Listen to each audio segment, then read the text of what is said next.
extensive and valuable district of this territory. We think that they should be moved, blah, blah, blah. So they're basically putting it out there that there's conflict between the natives and the whites. And obviously, you're not going to move the whites, so can you move the natives? And the federal government is pretty receptive to that. Federal government, up to this point, and I mean, people would say that from the beginning to end, the federal government isn't always like great to the natives, but especially around this point, they're so far removed from it. Like the people who are in Washington, they don't have a clue what's going out in the West. So when someone's like, oh yeah, they're constantly fighting with us, they don't know. They're like, oh. You could whoever they're talking to basically could say whatever they want, and the government's going to be like, okay. Because they don't know. Yeah, and their obligation is to protect American citizens. Indians are not American citizens at this point. So you're going to do the thing that's good for the Americans. So it reaches President Zachary Taylor. Taylor consults with the Commissioner of Indian Affairs, and they do, in fact, write what is now called the removal order that got released in 1850, saying, yep, the Ojibwe have to move west. They give up their hunting and fishing rights to the Wisconsin lands. Sorry, guys, you gotta go. Mm-hmm. Which was in direct violation to all the previous treaties they had signed. Of course. Because the land they were living on at this time and hunting and fishing on, like, that was the land they were given to live on after they sold off their other land. Now they're being told to move, and they're not even getting anything for moving. They're just told to move. Wow. Yeah. The local people, again, to their credit, did not like this. The local white people. Local white people, yes. Okay. An Episcopal minister, a man named Cyrus Mendenhall, was present during some of the previous treaties. He had become friends with the Ojibwe, and he was pretty upset about the removal order. He got other people upset. Local politicians were upset. Even the Wisconsin state legislature got on to this and were upset.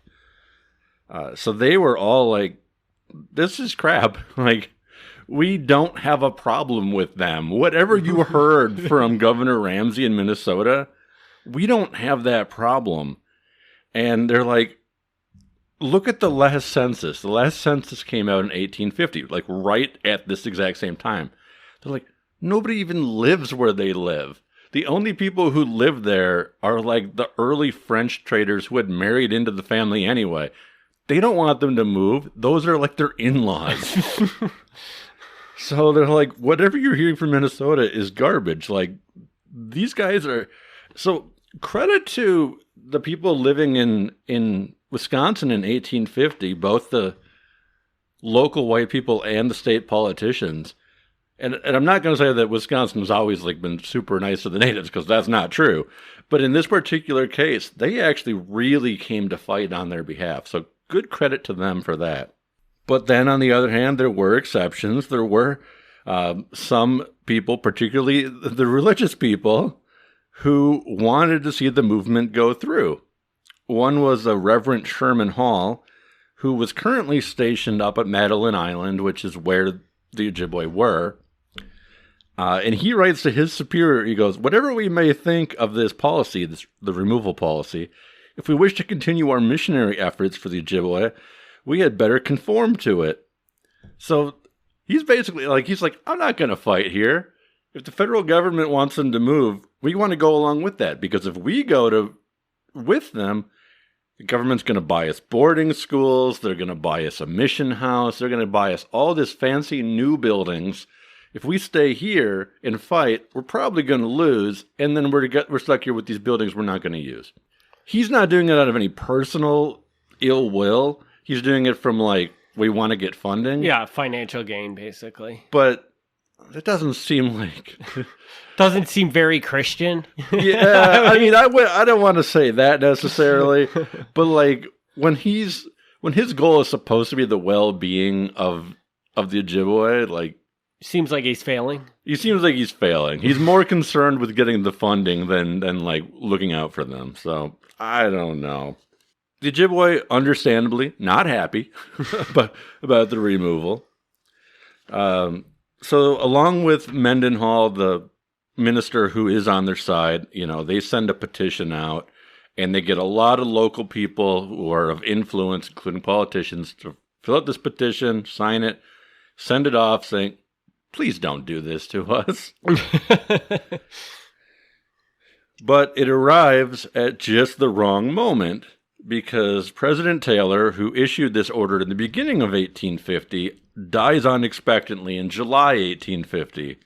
Petition arrives, the president is supposed to get sent to is dead, and the way things work is the government then has a complete turnover.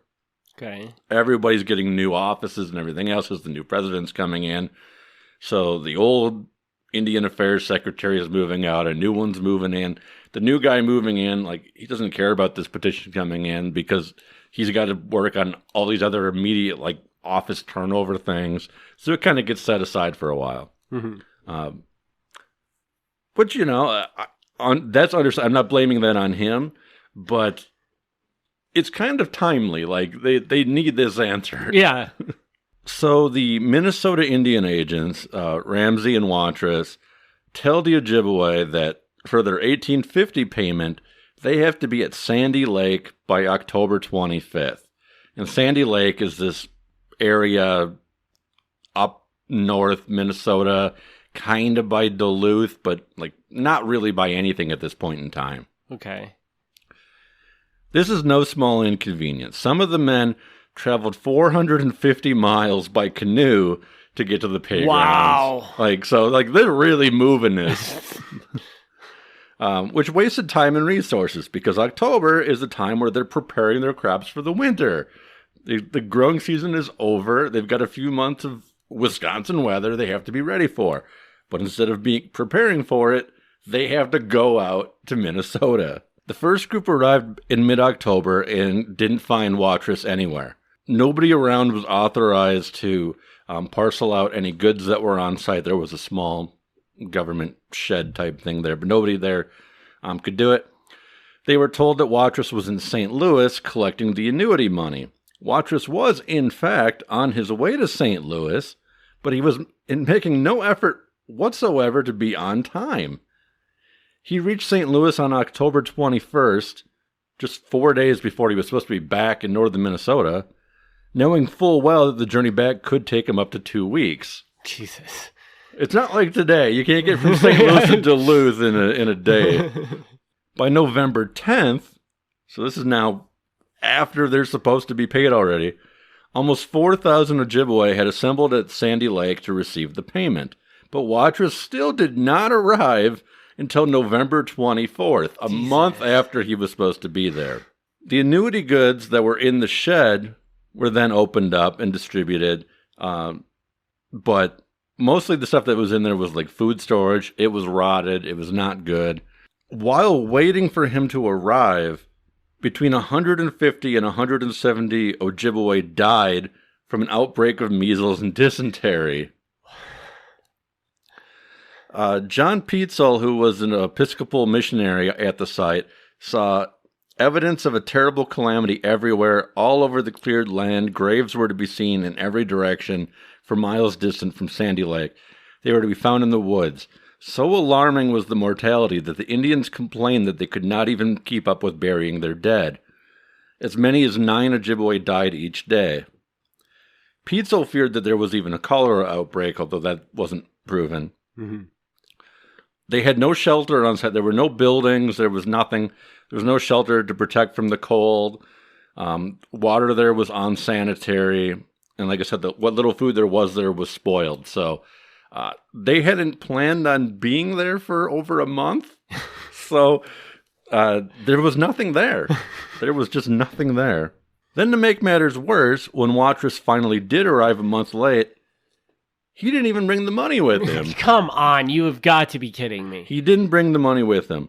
Trying to make the best of the situation, he negotiated between the Ojibwe and local traders for food and ammunition so the men could at least hunt on their way home.